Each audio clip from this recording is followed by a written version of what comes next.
everyone. Good morning.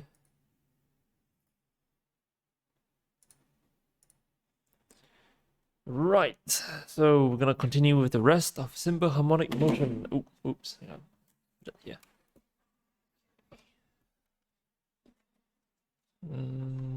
We've actually covered everything for simple harmonic motion, but we haven't done the questions yet, so we're gonna do that today.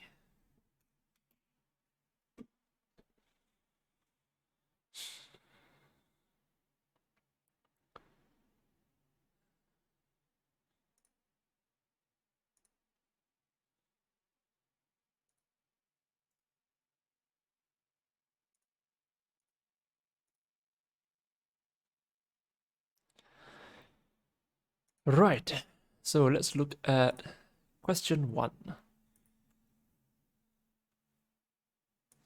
So you're given a strip of metal tied to a bench and you hang a mass on the end. Hang on, let me make my pointer bigger. Big pointer. And then you pull down the end of the metal strip, you let it go, and it starts oscillating up and down. Okay, and then this is the displacement time graph that you get as you trace out the displacement. And then you're asked to draw the potential energy graph of the system. So the potential energy for any vibrating system in the context of A-level physics anyways is going to be, hang on, let me make the size smaller. It's going to be half kx squared. So x here refers to the displacement from equilibrium. In this case, the x refers to the y. Okay, because it's being displaced vertically. So essentially what you're doing is, you can see that this y here, it looks like some kind of negative cos graph, right? Something like a negative cos some function of t, right? And then there's some amplitude that we don't know. So y squared is going to give you a squared cos squared ft. So essentially you're plotting a cos squared graph. So you're just reflecting all these bits that are below the x-axis above. And that's it, really. So you're going to get something that looks like this.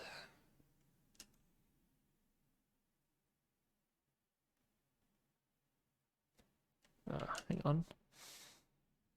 Right like that. This.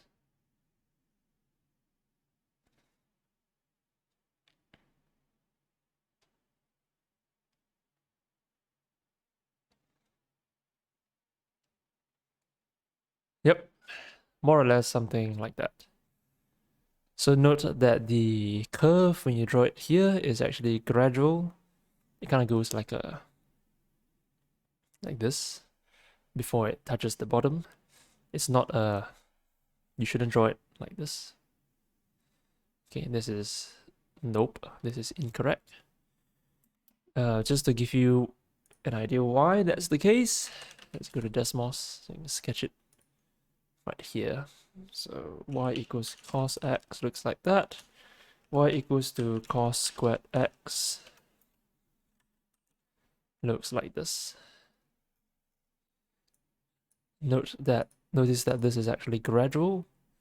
The reason it's gradual is because when you are squaring a number smaller than 1, you are actually making the number smaller rather than making it bigger.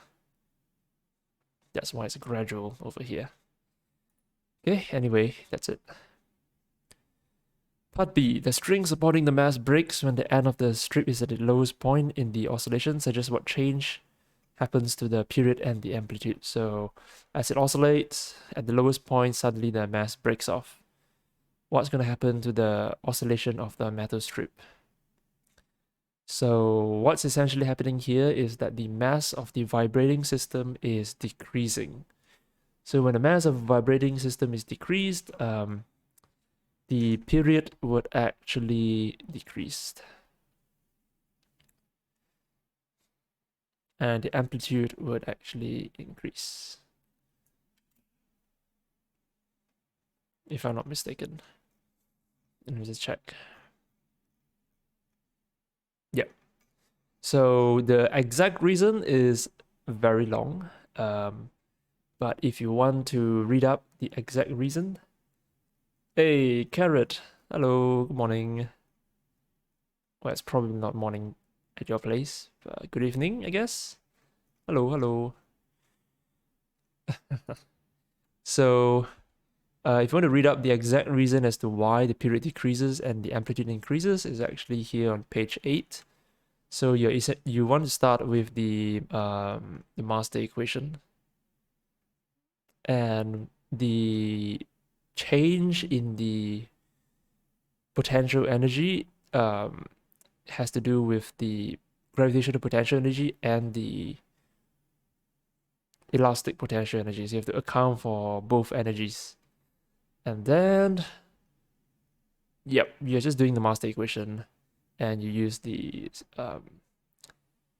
F equals kx squared. Sorry, F equals negative kx, Hooke's law. And then you use simple harmonic motion, chuck that in, and then you substitute that into your master equation, and eventually you end up with this, which tells you that your final period must be smaller than your initial period.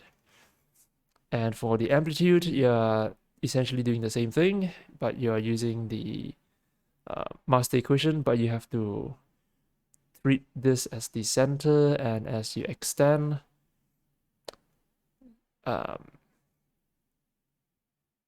basically there's quite a bit of detail that I'm skimming through here because I don't want to go into too much depth since this is not in your syllabus.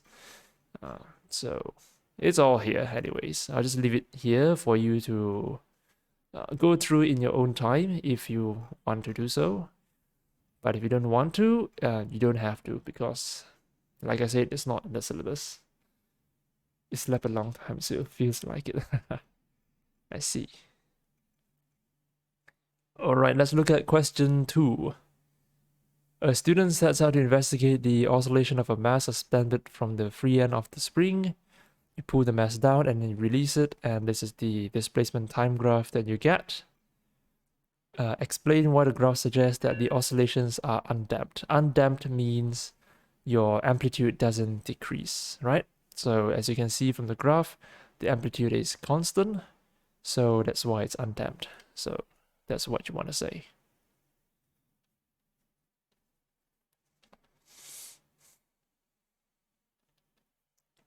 And in part 2, determine the maximum speed of the oscillating mass.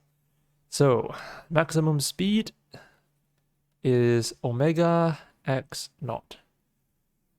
Okay, we did this the last class. So omega here is going to be 2 pi over t, where t is the period. So first determine the period by looking at the diagram. You can see here that one period is roughly 0.75. X naught is the amplitude or the maximum displacement. As you can see from the graph, it's 2 centimeters. So you just put that in here, so 0.02. And then you put that in your calculator, and that's it. Finished.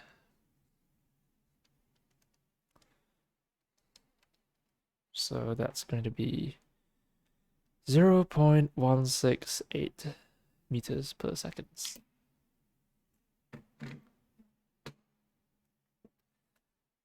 There we go. Oh, one sec, hang on, let me blow my nose a bit.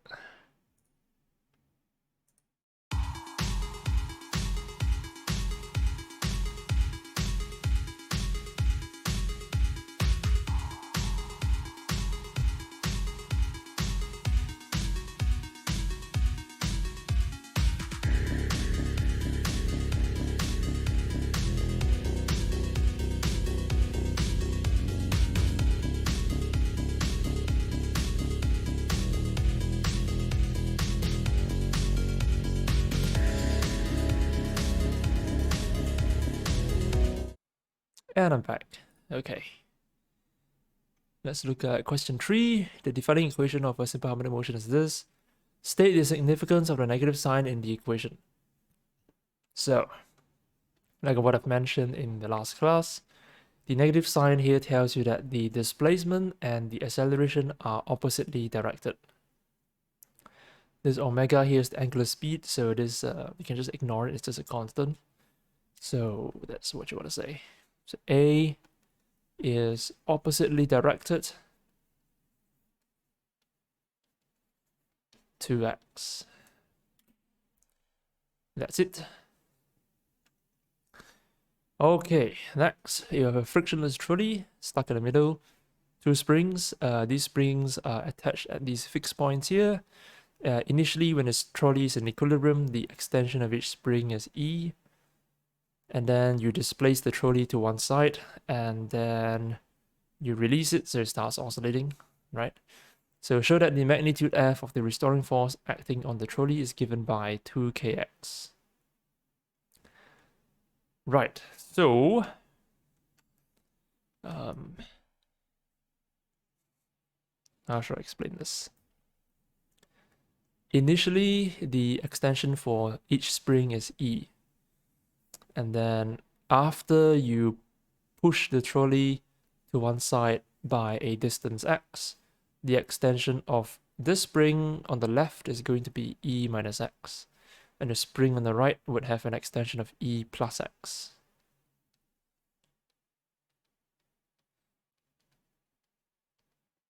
Okay, so the restoring force experienced by the trolley at first is going to be, so initially when the trolley is in the middle, the restoring force is going to be directed this way and this way. So you have to add the restoring force, this guy, plus the restoring force of this guy. Well, technically, the restoring force will be 0 because initially it is in equilibrium and the restoring forces are in opposite directions. So initially the resultant restoring force is 0. And the final restoring force, this one is going to be slightly bigger than this one, right? Because this one has a larger extension. So the resultant force is going to be, let's call this spring 2, this is spring 1. So spring 2 plus negative of spring 1, because they're oppositely directed. So F must be equals to kx. Okay, so let's see, F2 is going to be, I mean, technically you should put a negative in there because you are referring to the restoring force, but it doesn't really matter because if you put a negative in here, you just flip the signs and you end up with the same thing. So not really that significant, I would say. So F2 is going to be Ke plus x. F1 is Ke minus x. So expanding this, we will get this guy here.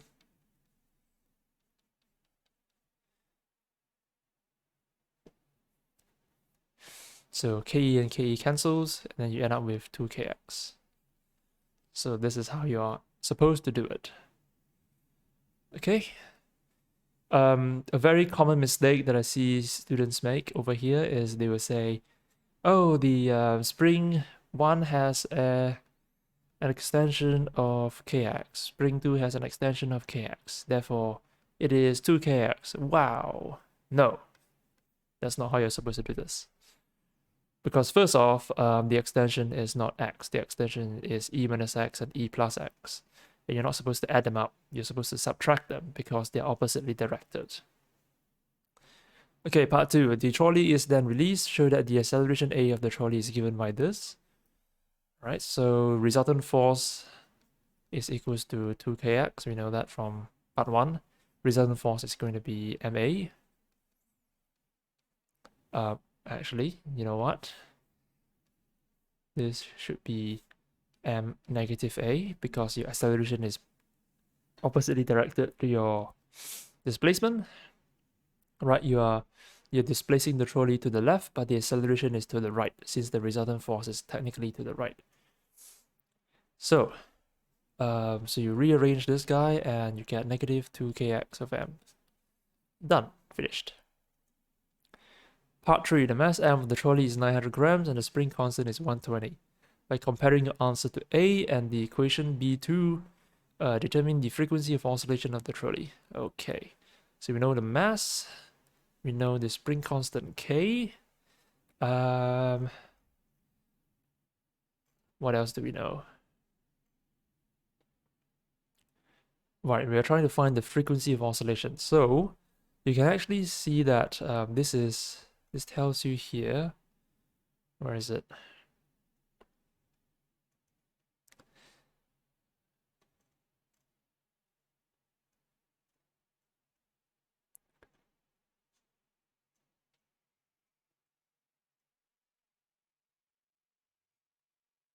Okay. Spring constant K, right? So since it has a spring constant, that means this must be a Hookean spring.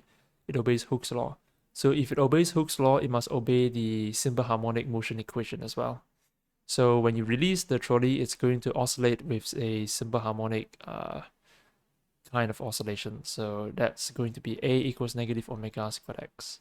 And we know A equals to negative 2kx over m. So we can equate them together, which gets rid of the x. And we get omega squared equals to 2k over m. So omega is 2 pi or 2 pi f squared, right?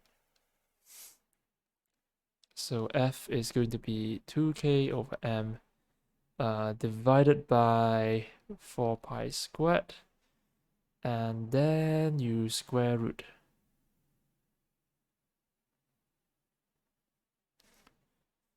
Which means you will get f is equals to 1 over 2 pi square root of 2k of m. Oh, hang on, let me blow my nose a bit. Be right back.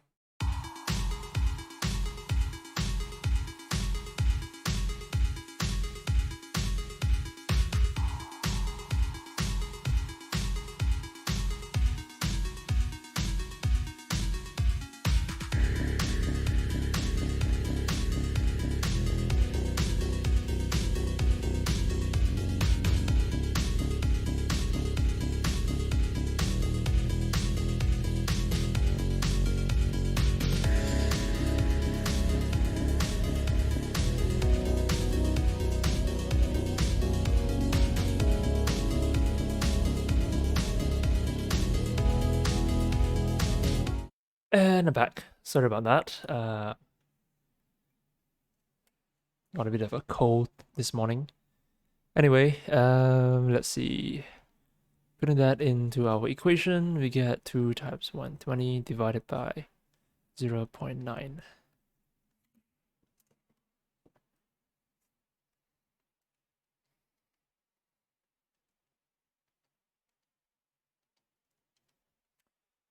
So we end up with 2.60 hertz.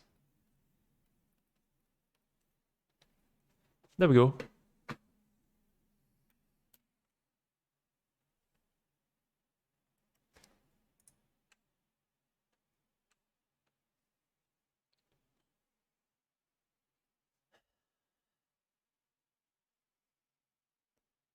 Okay, all good. Moving on. The vibrations of a mass of 150 gram mass is simple harmonic. The figure below shows the variation of displacement x with the kinetic energy of the mass. Okay, so you have kinetic energy, displacement. On the figure above, draw lines to represent the variation with displacement x of the potential energy of the vibrating mass, and also the total energy of the vibrations.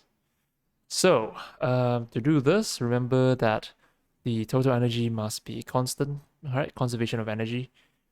And it should go kind of like this. We should draw a line from here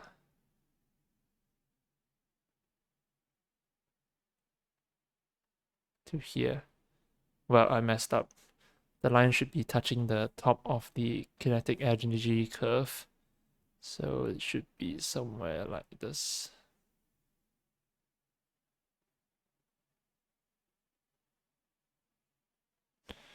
And you shouldn't extend past the maximum and minimum horizontal points. So they should match up like this. And for the kinetic energy, the potential energy, remember that the potential energy is half kx squared, which means you're plotting EP against x, so this is a positive quadratic. So it should kind of look like this. Well, I kind of messed up a bit. Hang on. Let me redraw that. There. Something like that. So the kinetic energy plus the potential energy should always give you the total energy at all points. Okay, so there you go. I should label this P, label this T. Calculate the angular frequency of the vibrations of the mass. So how do you find the angular frequency of the mass? First, let's recall that the kinetic energy is actually half m omega squared x naught squared minus x squared. Remember that? And the total energy is actually your kinetic energy plus your potential energy, which is half m omega squared x naught squared minus x squared plus half kx squared. So,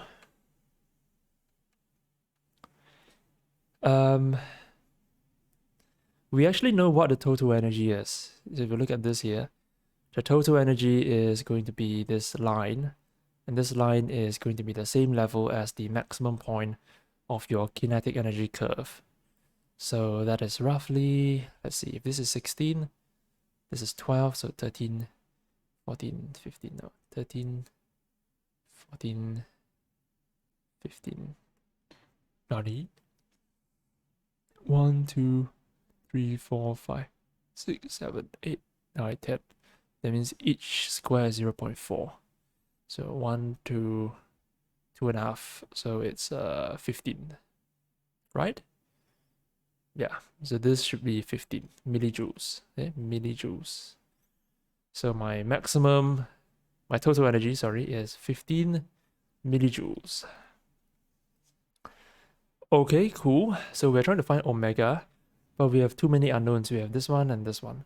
But we actually know what x naught is. X naught is the maximum displacement, or the amplitude. So you can see this is the displacement graph. What is the maximum displacement? Is about 5 centimeters. So this guy is 5 centimeters. Okay, but we still have two unknowns. We have this x here and this x over there. So how do we get rid of the x's? Well, you can actually pick any value of x that you want. It doesn't matter. However, if you pick a non-zero value, you also have to deal with the spring constant. Because let's say you pick x is 1 cm, that means you need to know what the spring constant is if you want to find omega. Because, well, that's the equation, isn't it? So what about if we pick x is 0? If we pick x is 0, then we don't really have to care about this term at all. So that's what we want to do. So we say let x be equals to 0, because this equation is valid for all values of x, because x refers to the displacement.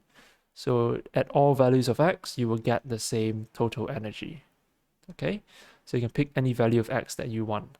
I'm going to pick x is 0 just to get rid of this term. So in that case, we would have, let's make, hang on, let me just write right there. So this equals to half, m, do you know what m is? M is 150 grams, so 0.15 omega squared.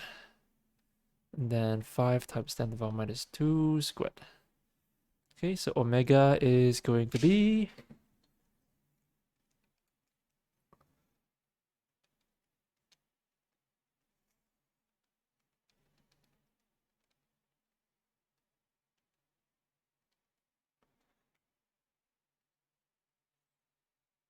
I think you get 4 root 5,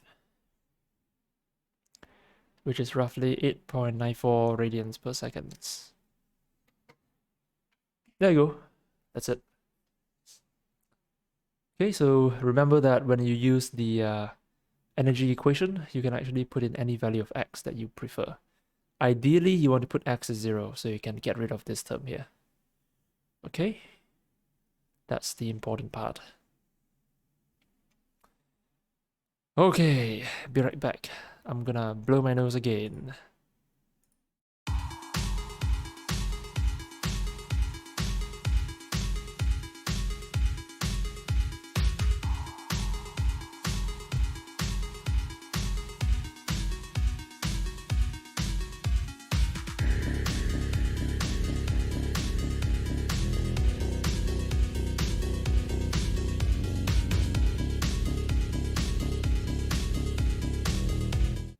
Okay, I'm back.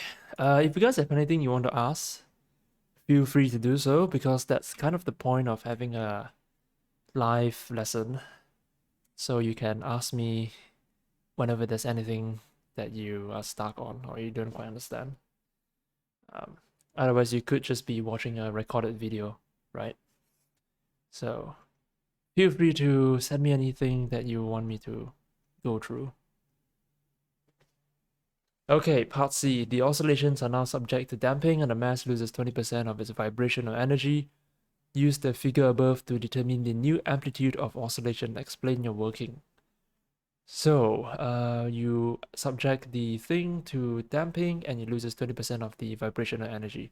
So what this means here, 20% of its vibrational energy, that means your new total energy, this is your new total energy, is going to be 80% of its initial total energy.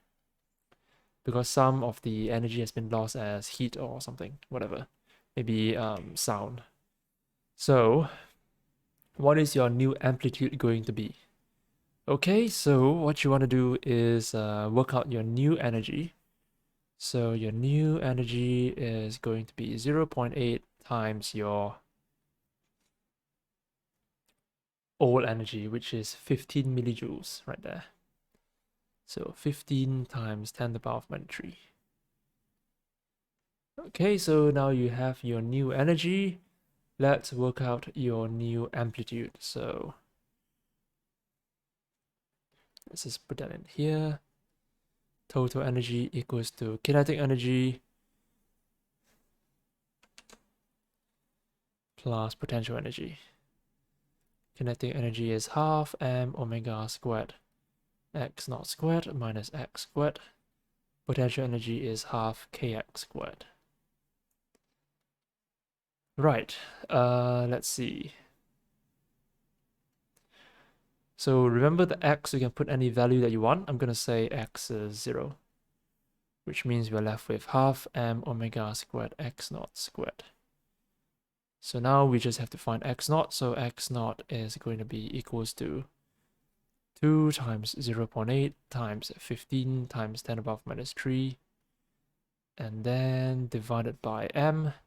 M is 150 grams, so 0.15. And then your omega is 8.94. So divide by 8.94 squared, and then the whole thing square rooted. And that's your new amplitude.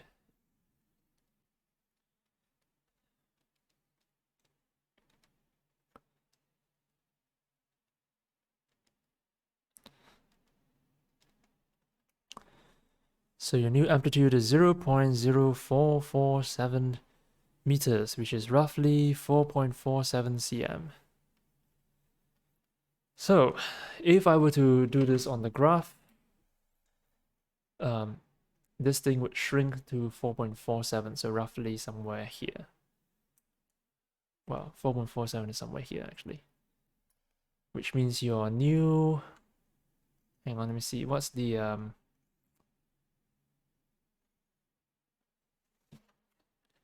new total energy? About 12. So 0.8, 12, somewhere here. So if they ask you to graph it, you would graph it like this.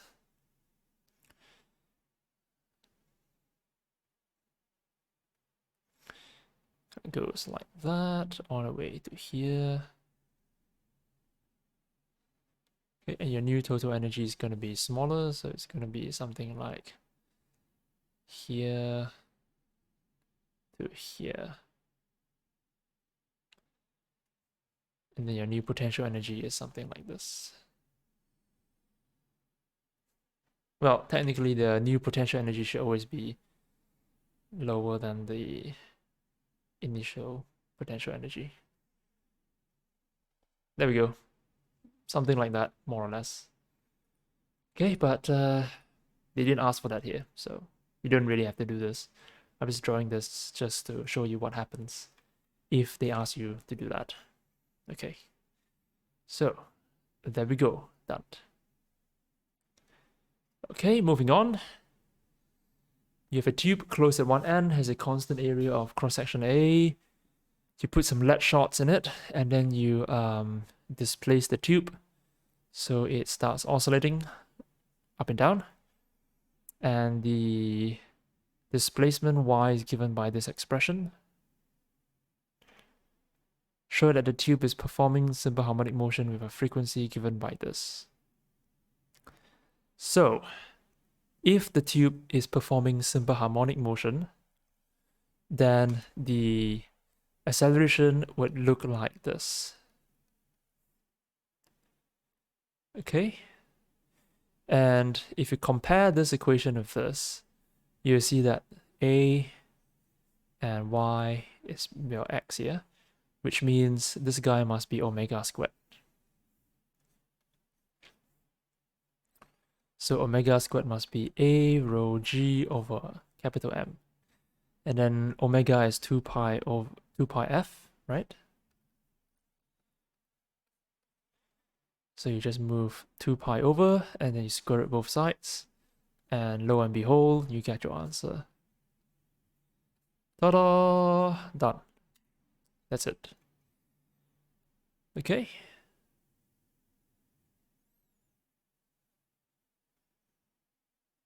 Yeah, all good. Right. The figure below shows the variation with time as the vertical displacement of the tube in another liquid. So this one is in another liquid, presumably something with damping, because you can see that the amplitude is decreasing over time. The tube has an external diameter given, and the density is this. Assuming the equation in A, this equation, calculate the mass of the tube and its contents. Okay, let me write this equation down. A rho G over M.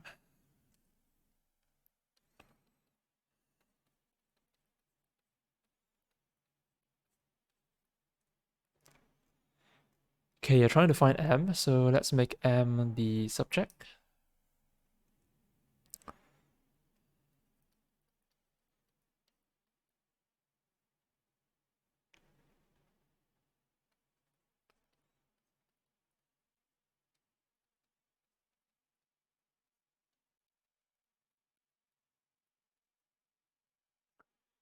Okay, so now just put in the appropriate values. A is going to be the cross-sectional area. This is a tube, so it's circular, which means A must be pi d over 2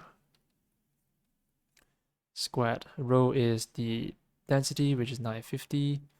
G is 9.81. This is 2 pi times F. Do we know what F is? Don't think we know what F is, actually. Oh, wait, hang on. We are given a graph, so we can work out the period here. So the period is going to be 0.6, right? Which means your frequency must be 1 over 0.6.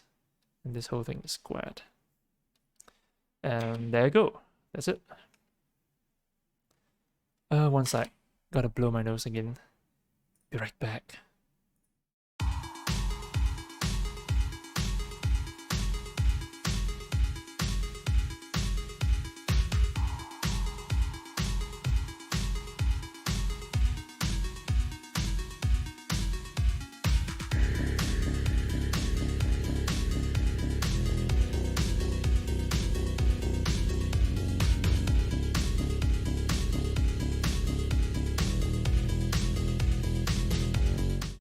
Okay, so let's put that into our calculator.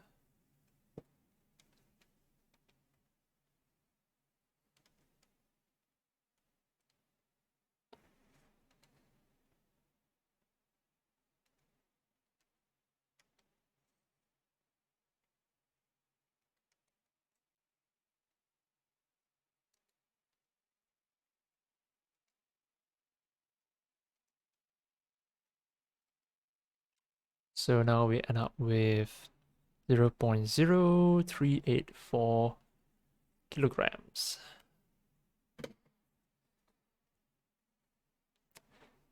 There we go. That's it. Okay, I don't think there's much to this because you're just rearranging stuff. Suggest you have a reason whether the damping is light, critical, or heavy. So, judging by the graph, you can see that the amplitude is decreasing exponentially.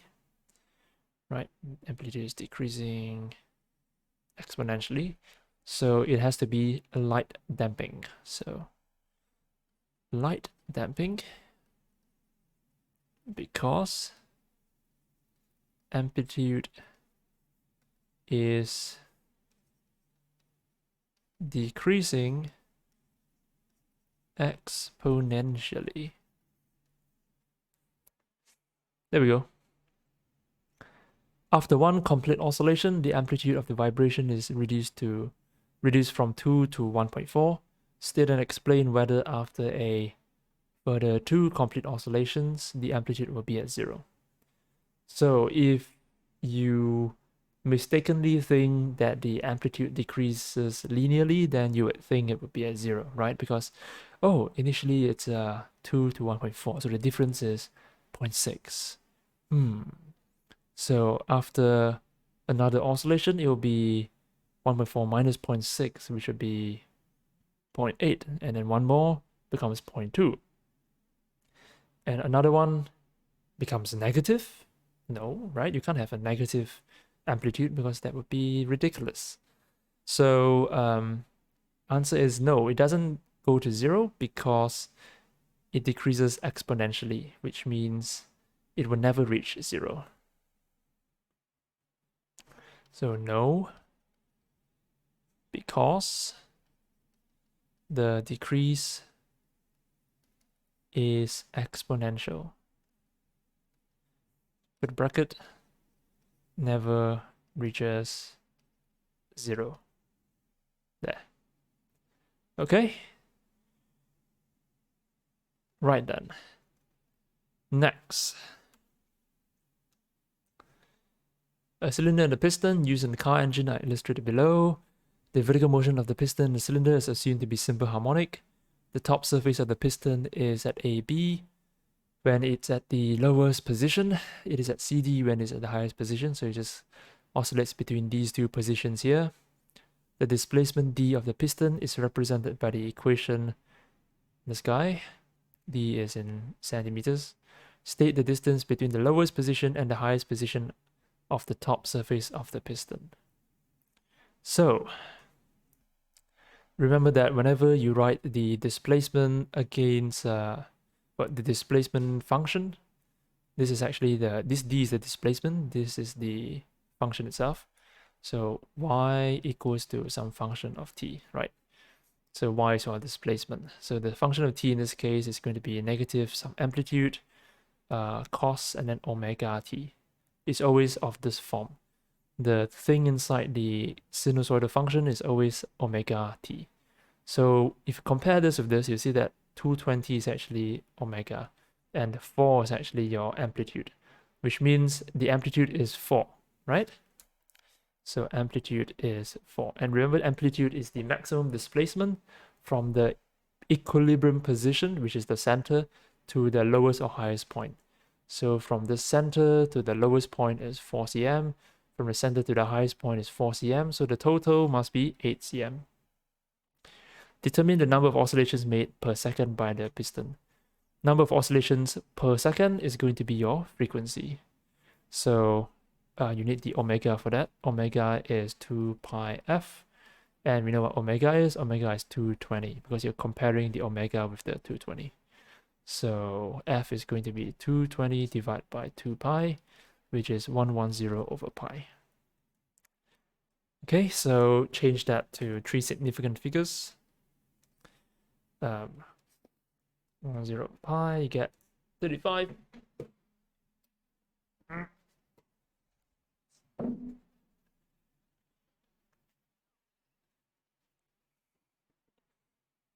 There you go, you get 35. Okay. On the figure above, draw a line to represent the top surface of the piston in the position where the speed of the piston is maximum. Okay, so when will your speed be maximum? If you think about it, it can't be at the extreme ends because the highest point and lowest point is where it changes direction. And in order to change directions, you have to stop first. And to stop, your speed must be 0. So it can't be on the opposite ends. So it has to be in the center. That's where the speed is the fastest. Mathematically, you can actually check this by differentiating the displacement function and equating it to 0.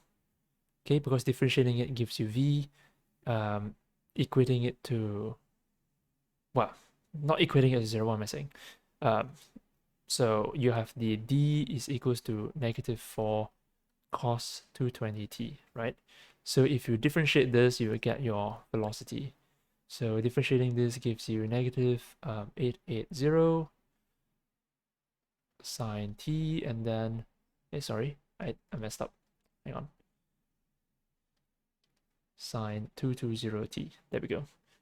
So when will you get maximum v? When your sine 220t is a 1. Okay, so sine 220t would range between -1 and 1. So in order to get maximum v, it has to be 1 or -1. So, how do I explain this?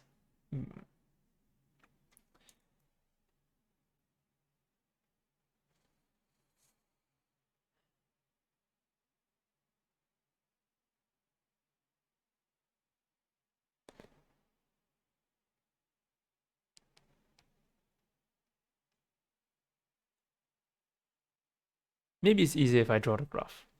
I think it makes a bit more intuitive sense if I draw the graph. So the displacement is a negative cos graph, right? So it kind of looks like this. And then your speed, or your velocity, sorry, is a sine graph, which looks like this.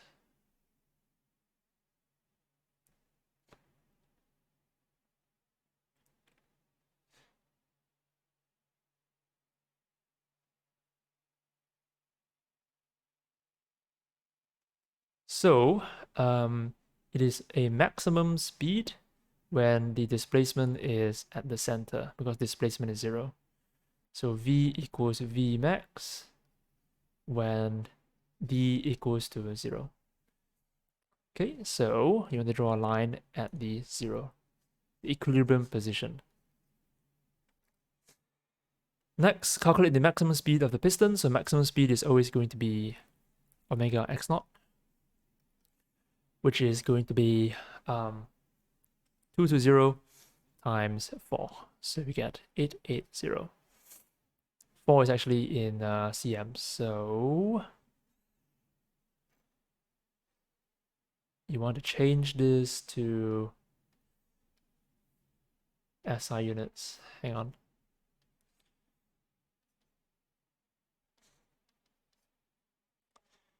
Omega.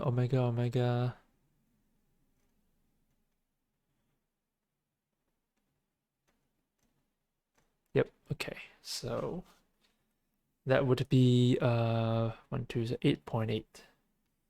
Oh, but this one they want it in cms per second, so you can just leave it as 880 then. Okay, there we go. Right. Excuse me, I need to blow my nose.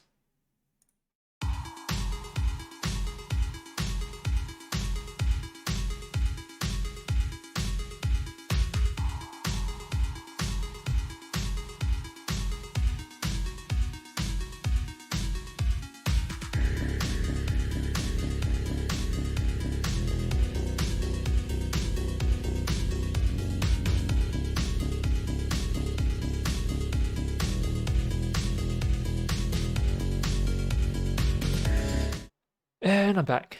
Okay. So now the engine of a car has several cylinders. 3 of these cylinders are shown below. X is the same cylinder as shown above. Y and Z are 2 further cylinders with the lowest and highest points indicated, so they're all the same. But the pistons are not in phase, so maybe this one starts here in the bottom, but this one is somewhere up here. This one is maybe all the way up here, up there. So at a particular instant in time, the position of the top of the piston of cylinder X, which is this guy here, is as shown. In cylinder Y, the oscillations of the piston lead those of the piston in cylinder X by a phase angle of 120. So the cylinder Y here is sort of leading by 120 degrees. So it's ahead by 120. Leading means ahead. To complete the diagram of cylinder Y for this instant by drawing a line to show the top surface of the piston. Okay, so think about this. The displacement time graph of cylinder X kind of looks like this. Okay, so how do I explain this?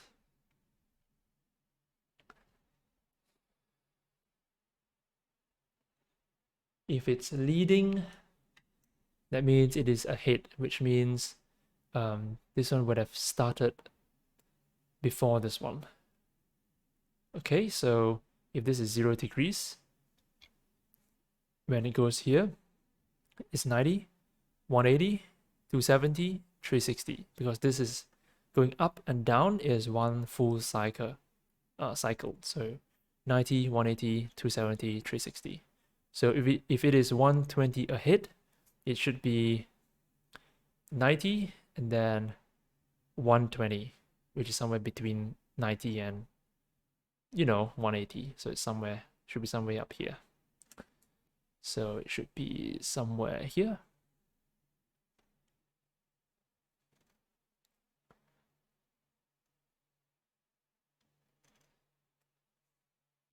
And you want to draw an arrow to show the direction of movement of the piston. So it should be going like this. Hang on, let me just check something.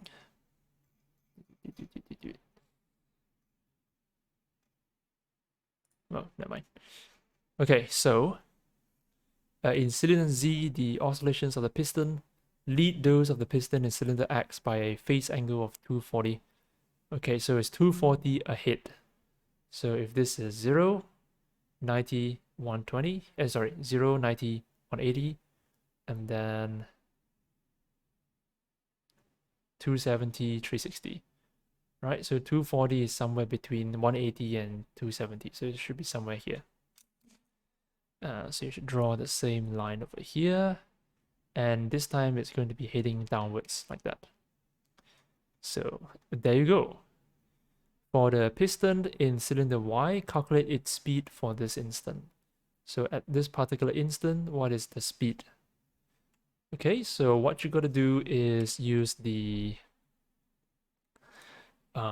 displacement equation for X, which is d equals to -4 cos 220t. So since cylinder Y is 120 degrees ahead, that means this whole thing is actually 120 degrees. Okay, so how do I explain this?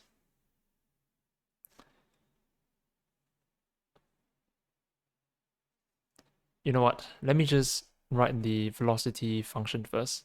So that's going to be 880 sine 220t. Okay, so you can kind of imagine this is actually 880 times sine theta. Okay, so when theta is 0, that means you are all the way here. V would be 0 as well. When theta is 90 degrees, that means you're Piston is in the middle.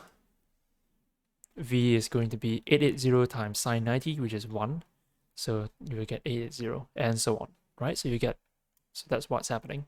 So if your theta is 120 degrees,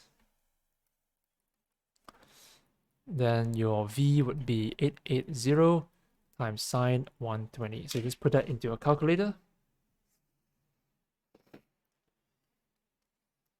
And you get 762. And that's your answer. 762. That's it. I'll be right back. Let me just blow my nose.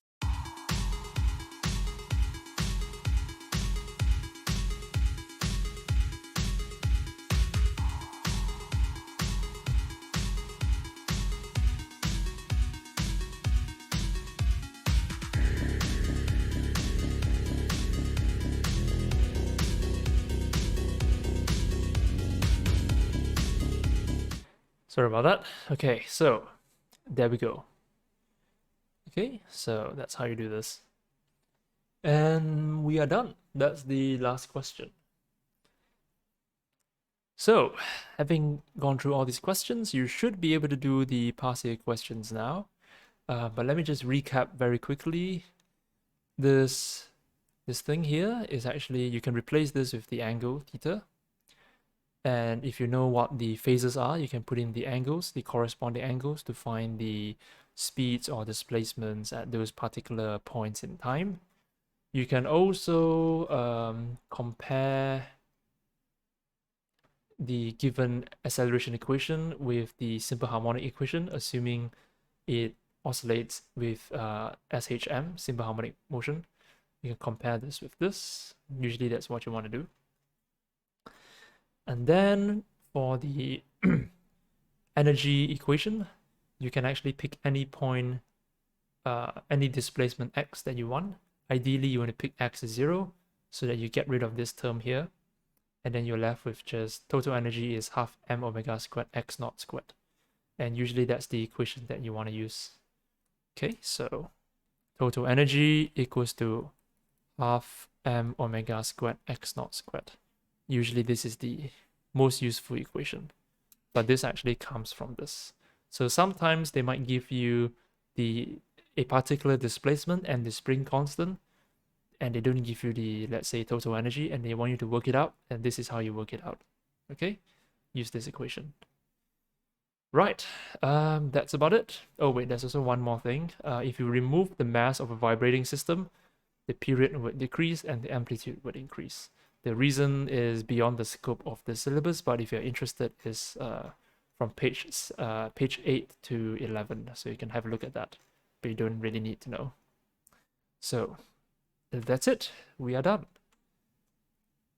So next week we are going to start a new chapter. So please attempt these questions on the past years over the weekend, and if you're stuck, let me know so we can discuss them next week. Otherwise, we will start with ideal gases. So those of you who have done some chemistry, this would be familiar. For those of you who haven't, I think it'll be pretty interesting.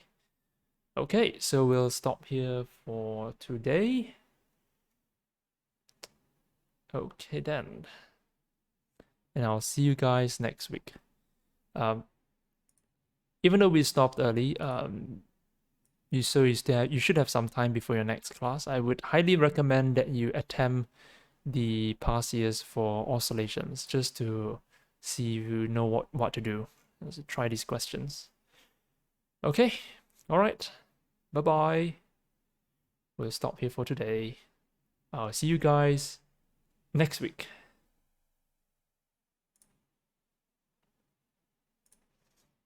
Bye-bye.